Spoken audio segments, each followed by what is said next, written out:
Hi, everyone. Welcome to another episode of the Brown Girls Guide to Politics. I'm A'shanti Gholar, the founder of the BGG, and today I am talking to two of my favorite women who know so much about politics. And today we're diving into women of color that are on the ballot and also what candidates and campaigns need to be doing better to reach out to Black, Brown, and Indigenous communities. We have Glynda Carr, the co-founder and president of Higher Heights. So if you listen to our episode before this with State's Attorney Aisha Brayboy, she was wearing her Black Women Lead shirt. So that shirt comes from Higher Heights. And we have Linh Nguyen, the political director for RUN AAPI, a new initiative that just out of the gates gained so much attention and is doing wonderful work. And I can't wait to dive into talking to her about the amazing things that they're doing. But in typical BGG fashion, we have to start off the conversation by talking about how our brown girls got involved in politics. So Linh, let's start with you. What made you want to do this work? I met you when you were on Senator Booker's presidential race.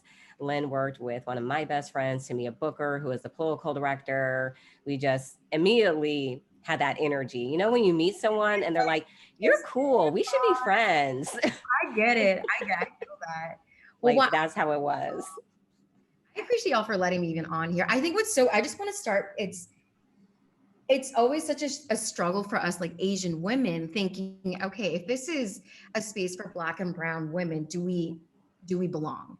Right? It's it's been something that, us as organizers in this space, like we challenge ourselves on that every single day, what our space is and like the fight for racial and social injustice. So I appreciate that y'all see us as part of this fight. I do. I really appreciate that. Tell Um, everyone what your shirt says. The people who watch the clips will be able to see the shirt, but Linh came ready today with her police reform ACLU, shirt. baby. This is one of my favorite shirts from ACLU. But again, it reinforces what our rights are, and specifically what we need to do to center Black voices in this fight. So I got mad respect for ACLU and the work that they do. Okay, so I'll make it short because honestly, my start in politics is so damn boring. I've never been supported in this space from my family. They like to this day, my parents, and I know a lot of like my fellow Asian Americans that are working in the space, they feel the same.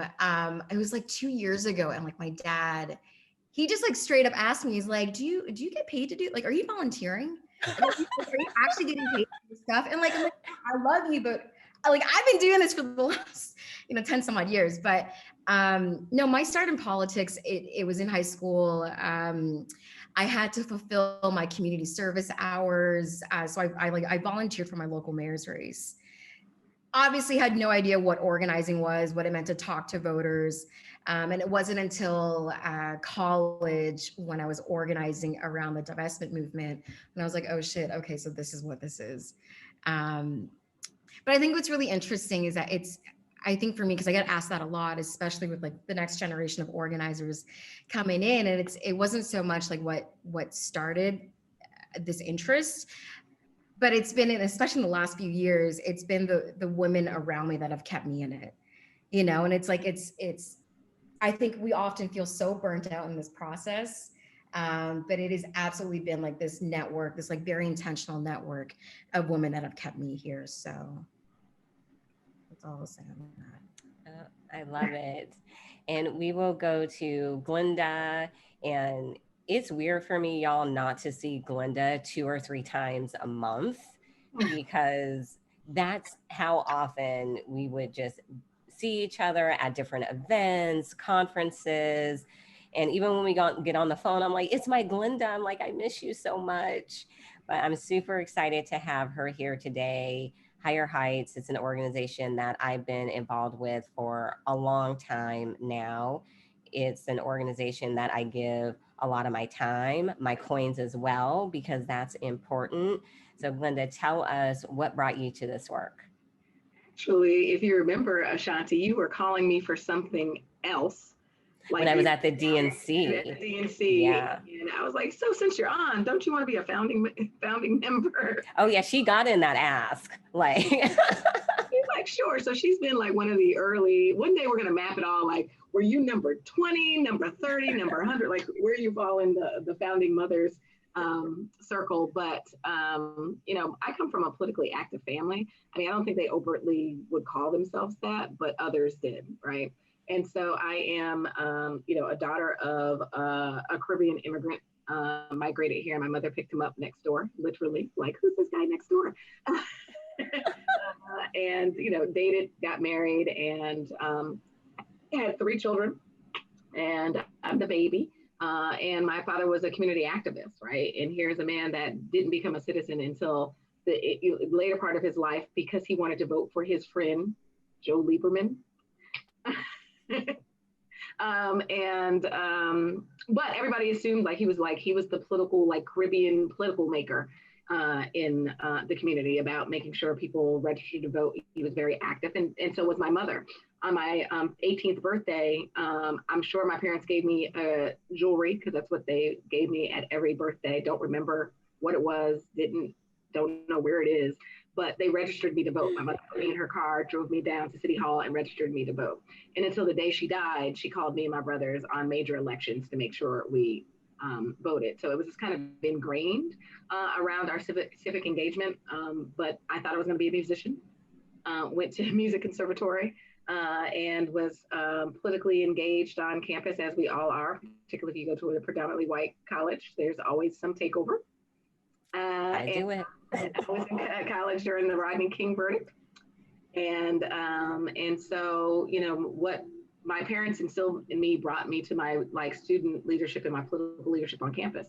And because working full time was just by happenstance, right? I volunteered for a campaign when I moved to New York for now the state senator, Kevin Parker, who has since become one of my best friends, and somehow became a volunteer because my brother thought that would be a great way for me to meet people. So I was raising money for him, and then became a super volunteer. And then he invited me to, you know, consider being his chief of staff. So spent 6 years in the state legislature as a chief of staff of a New York state senator, and then did some advocacy work. And so I was just sharing with a reporter earlier, they were like, oh, tell us why you started Higher Heights and what was the landscape. I was like, Kim and I we were having coffee, inventing like we do as girlfriends, like, I'm tired of seeing rooms full of white people, you know, and caucusing with the 3 other people of color, not even the 3 other Black women, the 3 other people of color. And we were like, we should start our own thing. And literally we wrote the name Higher Heights down. So it wasn't a whole grand scheme of things. It was over coffee, like we often do, talking about how we can make democracy better. I love it. And I've never heard that part about you wanting to be a musician. So I found out something new about you. But I totally resonated with your mother giving you the voter registration form. I have 2 younger brothers, and they always tell everyone that was my gift to them when they turned 18. I gave them a voter registration form. And the older of the 2, when he's really in the mood to mess with me, he tells everyone, yeah, my first word was Democrat. Like, that's how involved my sister was with politics, that she loved them. I was like, leave me alone. But I do want to continue our conversation. We know this year we commemorated the 100 years of the 19th Amendment, which only gave some women the right to vote. It did not apply to Black, Brown, and Indigenous women. It was really 1965 and after that we were able to fully have political participation when it came to voting. And we know that has a direct correlation to the numbers of women of color that we see in office today, despite the fact that we're in another cycle with a record number of women of color running. So keeping with you, Glynda, tell us about Higher Heights work to really elevate the voices of Black women in particular when it comes to political leadership and elected leadership, and why that is so important in this election cycle. Yeah.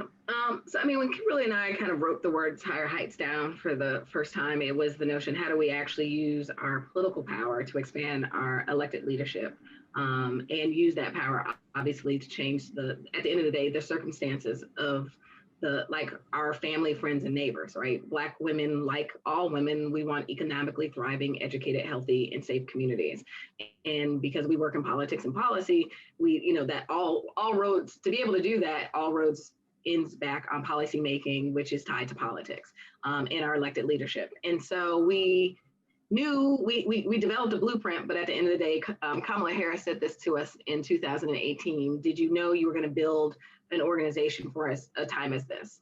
That we were building a political home that would help to recruit, train, and support Black women to run for office, but frankly, give Black women a space to be informed and engaged and to take action. And that is from the entry point of registering to vote, to voting, to advocating on the issues as citizens, to thinking about running for office and governing.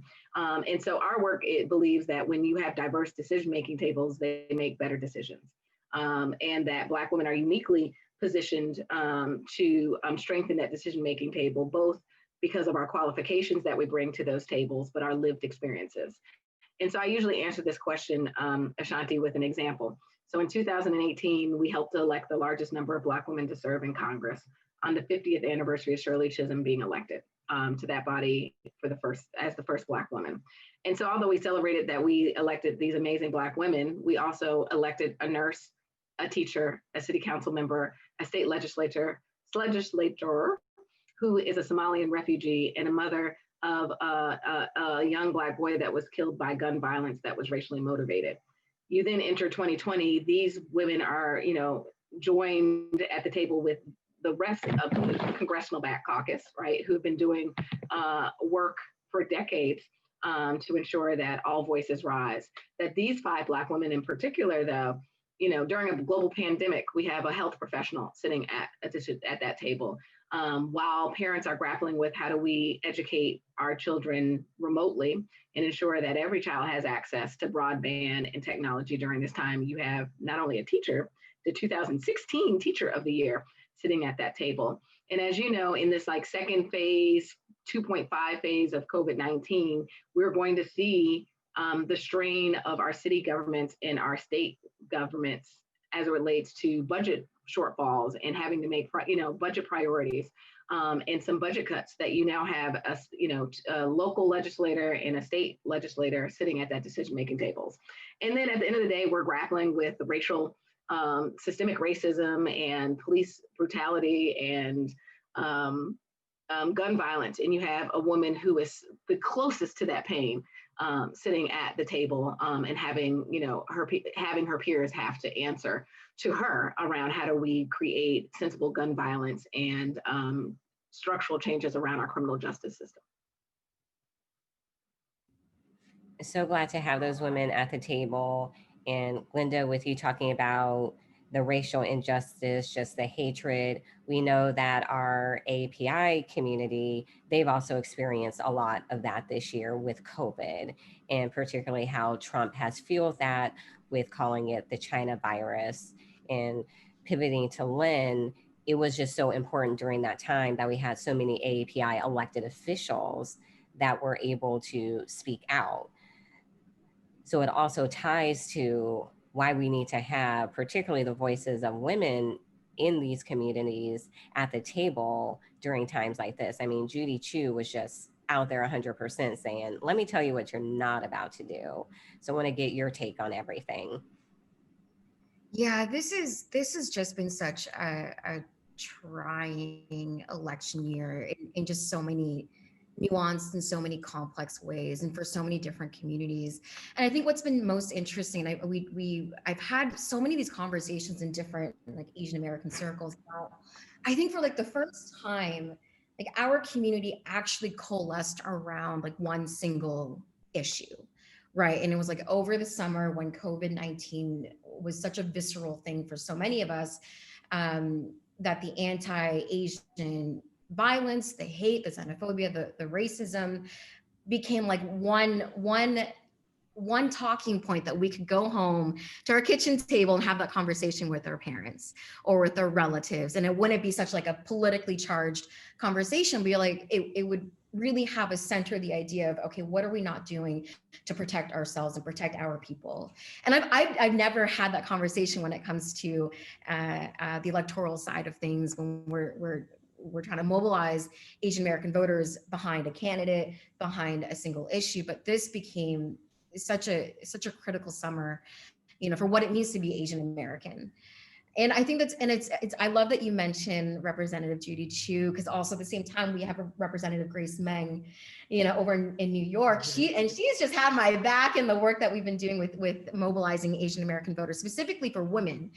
And she mentioned this the other day, and it was to NBC News, in that we're in a really difficult space as Asian American women, where we can't go to the Democratic Party and say, okay, y'all, you know, like in order for us to win, you know, and I'm here in Texas where there's such a palpable population here, you know, ready to exercise their rights, but we're just not at that point where we can go to the party and say, okay, y'all cannot win without us, you know? And so we're in this space where, and especially for our giants like Judy Chu and Grace Meng, like they're really holding it down for us, but we're still fighting for visibility, you know, and whether it's in politics, it's in entertainment, it's in creative, it's in the arts industry, but we're still fighting for like the very basic representation in this space. And that's kind of why like RUN AAPI, like we launched the new campaign just a couple of weeks ago.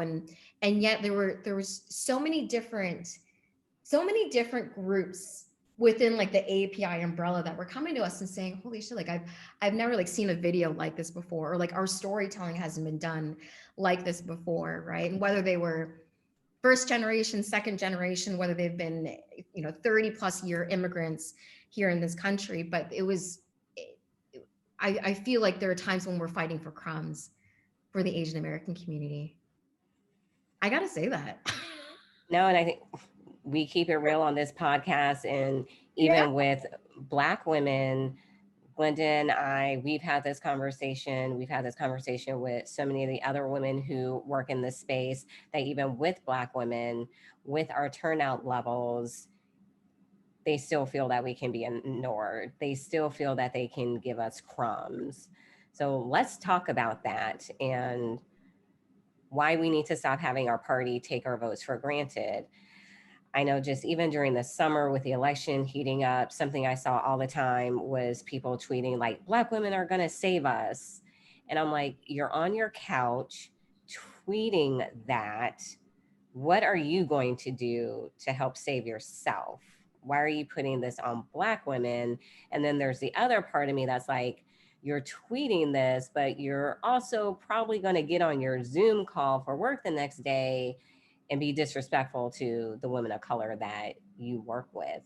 So it seems that even despite all of these gains, we're still fighting for recognition, to still have Glynda's face right now, you know, to still not be taken for granted. So Glynda, want to get, you knew I was coming to you. I want to get your thoughts on this. Like, I know your thoughts on this, but tell the people Glynda Carr's thoughts on this. Today is not the day for that question, because I'm tired, right? So Black women are like, you know, it's one of my favorite quotes, like Fannie Lou Hamer, I'm sick and tired of being sick and tired, right? Mm-hmm. So today I'm tired.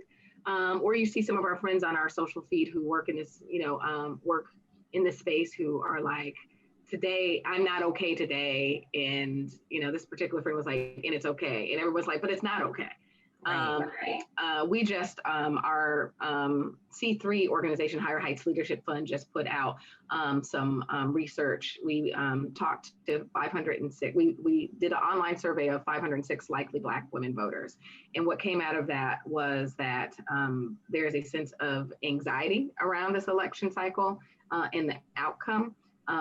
Gen Xers, which is what I am, is actually the ones that are most concerned about the uncertainty and the anxiety. And so I certainly feel that. And so I feel that everyday women, and then the women that work in this space, like A'shanti, myself, and others, that it feels that there is this undue pressure that people have put on us, Mm-hmm. that the weight of literally the weight of the world is on us when people aren't doing their part, right? We have put more into this democracy than we get back.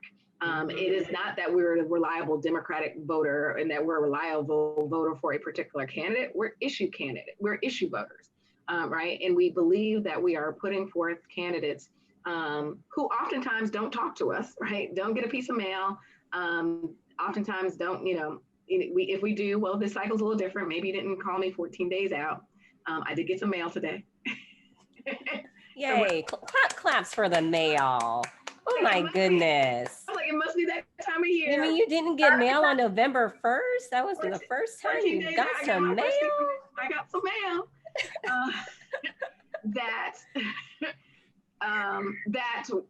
The fact that they know we're going to do what we do, and we are, and on top of it, we're the best return on a voting investment because we don't go to the polls alone.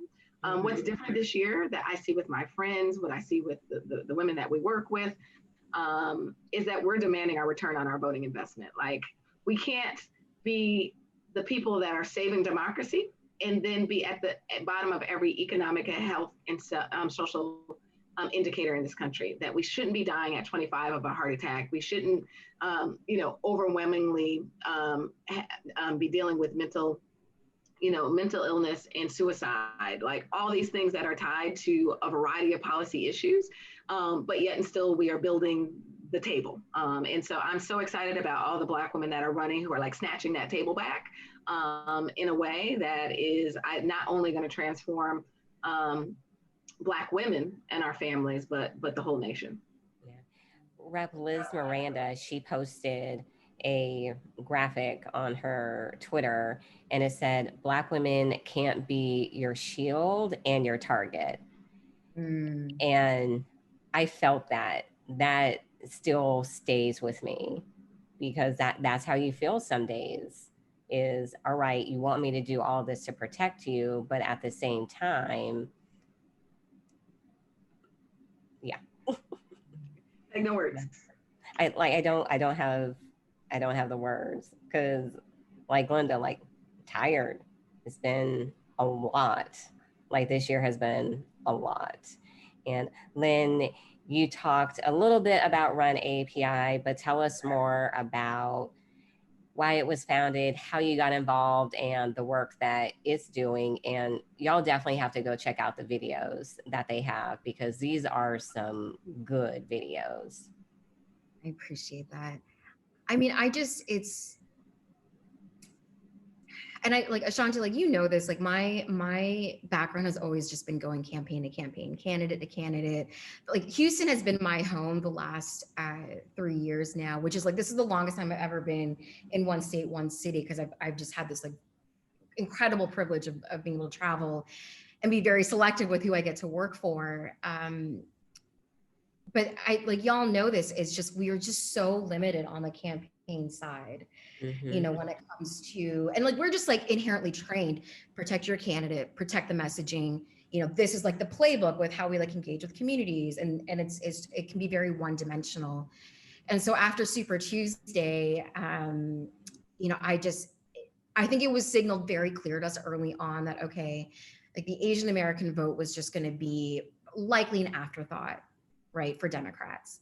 And we're so lucky to have that visibility with Kamala Harris, being on the ticket. But at the same time, like, I'm sure like y'all remember, like when Joe Biden had finally announced Kamala as his running mate, I think it was like every other headline just completely erased her biracial identity as a Black and Asian woman, right? And so like there were a number of community leaders and elected officials that kind of had to step forward and say, hey, y'all, like this is like wildly inaccurate reporting. And again, it just erases us from this place and really erasing our political power. And that's why, like with RUN AAPI, we knew that, one, and we did this poll just a couple of weeks ago on younger Asian American voters. And it was interesting because most of the respondents were women, but always women. Of course. Not even surprised. Not surprised. You didn't even have to say that. Yeah, not surprised. But the biggest factor with Asian American women voters is that they just weren't motivated in this year, period. it was like there was no motivational factor. And this is like 18 to 34-year-olds. We had polling done in a number of battleground states where like the AAPI community could be like the ultimate deciders should they choose to do this. So that, like, for us, like our dynamics, I feel, is like so I don't want to say it's so far behind, but we're almost like in a fight for different like our bar is just set so low, I think is what I'm trying to say, you know. And like what was so interesting, looks like the last example I'll say, because I just have to stop shitting on Democrats. I love it. I am a Democrat, but no, I always say that you have to be honest about the things that are not done right, because if we're not honest about it, if we don't talk about it, then nothing will ever be done to fix it. You got to be vocal. I could not agree more. We're really big on accountability in this space. But it was most recent, I think this again was like a week ago. And, you know, the Joe Biden campaign on their Instagram feed, like directly on their grid, they posted an image of a Vietnamese American woman. She's actually here in Houston. I know the family of her holding a sign that says "Vote for Biden." It was like such a the visuals were so powerful. But for us to have that one square little space on his IG grid, we've never been showcased like that before. You know, and let alone having like a placard that was in language in Vietnamese. That one image that went viral within our community. And that woman, she's a first-time Democratic voter here in Houston. I know her daughter really well because she's also just getting involved for the first time this year. And yet sometimes it takes so little visibility, so little effort, you know, to really excite us and to feel like, holy shit, okay, so like we do have a place here, or we are like they do recognize that they also want us part of this. So this year has been a struggle. And I will say, like, the real solidarity that we've seen, you know, especially with my generation and like progressive Asian Americans, is a solidarity of our Black and brown sisters. You know, it's been so, it's like an unwritten feeling, you know, that kind of sisterhood is just there. And it's like, and y'all know this, but it's just indescribable, you know. And that gets me emotional. It like really does. Yeah. I love it. And we know we have so many great women who are on the ballot November 3rd. Whoever wants to start, tell us, what are some of the races that our listeners should be watching? Who do we think are going to be the breakout stars that we're going to be talking about on November 4th? Start with how I described the freshman five, right? And it's the types of women that are running that is inspiring for me. So we have a Army veteran who retired as a lieutenant, right? Who's an educator and a local elected official in the state that I currently call home, New York, right? Jackie Gordon. We have moms running, right? And moms of young children.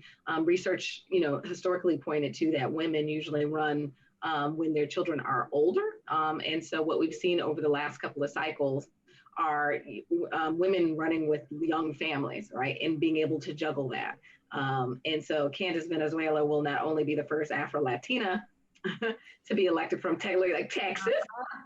I love Candace. I love her. Young children, like breastfeeding young, right? Yeah. She talks about things like, right? That is like transformative about what type of voices you will continue to have in Washington.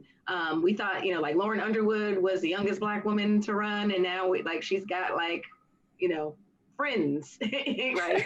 And so you have Desiree Timms, who is exactly the type of young professional you want to come back to the hometown. There's a young lady who worked on the Hill, decided to go back home, right, to run for office. And she's 32, 30. I feel like an auntie. She's young. I was like, I've officially become the auntie. Young. You remember we used to hate when people did that to us, and I'm like, yeah. But you also have Joyce Elliott in Arkansas, right? And so not only are you going to see Black women increasing their elected leadership, you're going to see what types of continuing to see the diversity of the types of districts that we're coming from in what types of states. So Arkansas, right? She'd obviously be the first African-American woman from Arkansas, but was a state legislator for years, and is looking to take her leadership to Washington. And then I'll just leave with my one last one about stepping into the moment is Patricia Timmons Goodson, who is a former judge, and not just the judge of one bench, but on multiple benches.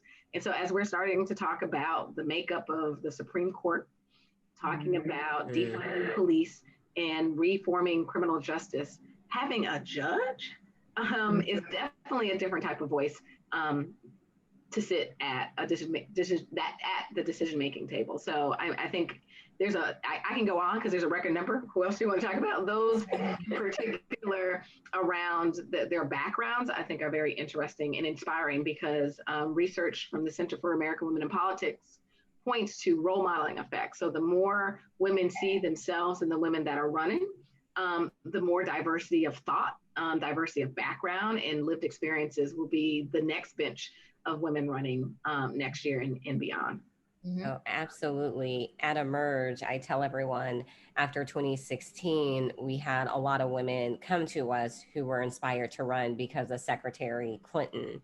And what I've seen this cycle is those women inspired the 2018, 2019, 2020 women to want to run because they saw women that look like them. And that mother piece, especially being a mother of young kids, is so real. Because a lot of them said, all right, when I saw the little babies, they're at the events and the kids are playing under the feet and they still are able to do this, I know that I could do it too. Like, Lynn, who are some of the candidates that are exciting you? I mean, like Glynda, you hit all of like the most exciting women that I've been watching too, especially Candace here in Texas. But I think what was so interesting to me is that I think a number of these districts that were never deemed flippable or could possibly be like a Democratic leaning district is now in that case, is now like within the margin of victory. And I truly believe it is because of the women that have stepped up and chosen to run, right? And like women of color and like the lived experiences that they bring. And I think what was so brilliant, and like Candace did this really well in her primary, like the runoff election became such a nationalized runoff election here in Texas. But I think it's the storytelling, their presence, what they chose to present themselves to voters, like that is so uniquely for Black and brown women. Like that's so uniquely theirs, right? And I think that's like why it's sparking such a unique interest from voters watching what's happening, whether they're running for Congress, running for the local city council, running for judge. It's that element I feel like is so much more palpable this year than in any previous years. Right? Like it's wild, like living in Texas, it's wild to think how many of these congressional seats, Asian American women are running or Black Latinas are running in, and they're now considered flippable, right? Everyone is watching and pouring money into these races. And I want to attribute women to that. Women. Oh yeah. These are great candidates that people are excited to vote for because they can relate to them. That relatability piece, that authenticity piece is so real. And we know the presidency is on the top of the ballot, but I tell everyone it's these down ballot races that are also really going to turn people out because they want to make sure that they get in these candidates as well. Speaking of the presidency, we're recording this on the date of the final presidential debate. Any thoughts on what we gonna see? We got... I have some wages. I think I'm going to lose, but I believe that Donald Trump has something planned. Agree. I think it is, well, and it's also what will the commission do if he doesn't adhere to the COVID guidelines, right? Which in theory he did not do on the last debate. So are they going to call his bluff and like not let him debate? If indeed he does adhere to everything, does he walk off? Because I mean, that's recently happened. I just think there's something there. But at the end of the day, we're tuning in because the moderator, Kristen Walker, is a Black woman. So we are like, yes, we. And so for me, I was very saddened by the first debate on everything, structure, both sides, because at the end of the day, this is an opportunity for Americans to hear from the two people vying for our votes for the top office, and couldn't hear anything. And so it saddened me about the state of our democracy. So I hope that tonight that we will be able to hear from both sides about their positions on issues and their vision for the country, because that is why the commission, that is the mission of the Presidential Debate Commission. And so I hope that we're afforded the ability to be what Americans are on both sides of the aisle, informed voters, so that those who have not made a decision can make an informed decision. Agree. Lynn, your takes on tonight? Y'all are going to hate me for saying this. A'shanti, until you emailed us today, I forgot that the presidential debate was tonight. Legitimately forgot. And I can share y'all on my calendar. I promise you, I'm phone banking tonight with a congressional campaign here in Texas. And I think that's, and and I in particular, like, feel this way especially with younger voters. I really, there's just a growing lack of interest in these debates, in light of what we saw the last happen. And it's just like, it's so dangerous that this has become such a performative night. I think that's such a dangerous place for a lot of, especially for people of color, to feel, one, not even remotely interested in this election cycle, but two, you're right, Glynda, like, to be watching like two potential leaders of this country debating on the most critical issues of our time, and for most people, honestly, not even feeling interested in wanting to watch it. I think that is such a dangerous place that we're in. Yeah. So I have to watch because of work, but aside from that, I would honestly have no interest in wanting to give my time to this. I'd rather be helping the down ballot candidates who need to be talking to voters. And that's real. It was a huge turnoff for a lot of people that this is really what's happening. Right. Speaking of phone banking, we're in the final days of the election. Let's close out. Each of you tell our listeners how they can support your work and get engaged in the final days of this election, but beyond, because we know we got to keep this going, particularly as we continue to build up the political power of brown girls. Whoever wants to start. I mean, I think you're exactly right. I'll jump in because she had a great alley-oop, is that democracy doesn't begin and end on election day. In fact, it begins. And so although we are concerned about when the elections will be called, from the presidential to local elections, know that the work continues to be an active member of this democracy. And so, if you are looking to be part of a political home centering Black women, and just like my grandmother, Kimberly and I made a house and a table big enough for everyone. And so although we center Black women in our issues and our leadership, it takes everyone. And so, we welcome you to be part of the political home and help us to expand Black women's political voices. And we've got just a little over a week to help Black women lead at the polls and at the ballot. And so you can phone bank with us, you can text, you can, A'shanti rocks all of our live streams. So if you want to just hear from Black women's thought leadership, join, we're a membership-based organization. All it takes is a click. So go to higherheightsforamerica.org and learn more about the work we're doing. And at the end of the day, we need to invest in Black women. And so we need to open up our pocketbooks and our wallets. And so just not only support organizations, but also to support candidates. And so I would challenge everyone that's listening or watching to, make one more contribution to a candidate that inspires you. At least one. And if you've not ever written a political check, or you haven't written a political, this is where I'm auntie check. If you've clicked through and made a contribution, consider making a political budget for the next week and a half. And that could be, it's $25, and I'm gonna split $25 among 5 candidates, or it's $100, or it's $1,000, where meet your wallet where it currently is and decide to make a political investment to candidates that inspire you. And at the end of the day, they also need your time and treasures.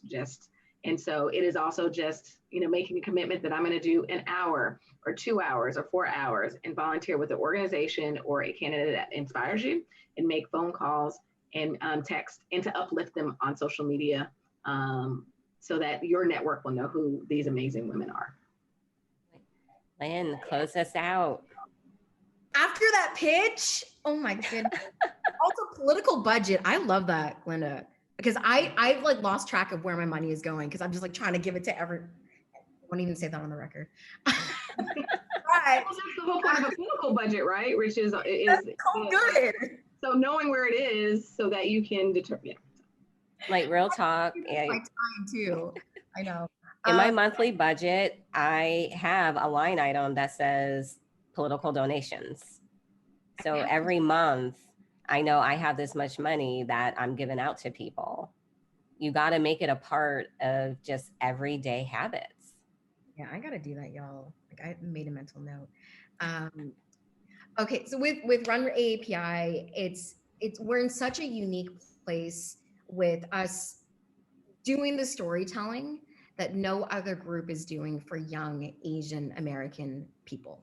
And that's like our bottom line, is that a lot of us have been waiting for some kind of cultural shift, right, for Asians, and whether that's in the political space, in the entertainment space, but that is where RUN AAPI exists. So what I would love for our listeners, if y'all could follow us on Instagram, on Twitter at RUN AAPI, that is where you're going to find a lot of the, whether it's content, whether it's showcasing a lot of the Asian American talent coming from the creative industry, and being able to really amplify a lot of what's happening on the ground. So we are double downing in Georgia and in Texas for the rest of the cycle. We were contacting voters last night, where our co-founders of RUN AAPI, we taught them how to text bank for the first time. Like, that's where a lot of people are at this year. Like, a lot of people are starting to jump in, and that's like totally okay. And so we'll be having a couple more event activations, specifically for people who have never been political, period. And that's like where we want to meet our Asian American supporters. Let's just get y'all in. We're going to learn this for the first time. So I would love for everyone to follow us on our social media accounts. And we will have the information for RUN AAPI and Higher Heights in the show notes, so y'all can go and get involved. Glynda, Lynn, thank you both for joining us today, sharing your knowledge. I appreciate you giving us your time during this busy season. And I'm just so thankful that I get to do this work with both of you. Really appreciate you both. Thanks for having us. Yes, thank you.